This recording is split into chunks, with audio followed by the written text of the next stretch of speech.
मोठी बातमी, महा डीबीटी यांत्रिकीकरण निधी मंजूर। आज 23 जानेवारी 2026 रोजी महा डीबीटी पोर्टल मार्फत निधी वितरित करण्यासाठी राज्य शासनानं मंजुरी दिली आहे। यासाठी तब्बल 50 कोटी रुपयांचा निधी मंजूर करण्यात आला आहे। शेतकरी यांत्रिकीकरण योजनेअंतर्गत ज्या शेतकऱ्यांचे पैसे तांत्रिक कारणामुळे किंवा कागदपत्रांच्या अभावामुळे प्रलंबित होते त्यांच्यासाठी ही महत्त्वाची संधी आहे। काय करायचंय? संबंधित शेतकऱ्यांनी महा डीबीटी पोर्टलवर लॉग इन करावे। मागितलेली कागदपत्रे /डॉक्युमेंट्स तात्काळ अपलोड करावीत। अर्ज अपडेट झाल्यानंतर निधी वितरणाची प्रक्रिया सुरू होईल। कोणत्या यंत्रांसाठी लाभ?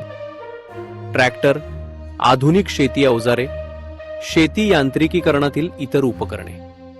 महत्त्वाचे, सर्व अटी पूर्ण असतील आणि कागदपत्रे योग्य असतील तर प्रलंबित अनुदान आता खात्यात जमा होण्याची शक्यता आहे। अशा शेतकऱ्यांनी उशीर न करता आजच पोर्टल तपासावे। ही माहिती इतर शेतकरी बांधवांपर्यंत पोहोचवा। अशाच सरकारी योजनांच्या अचूक माहितीसाठी चॅनलला सबस्क्राईब करा।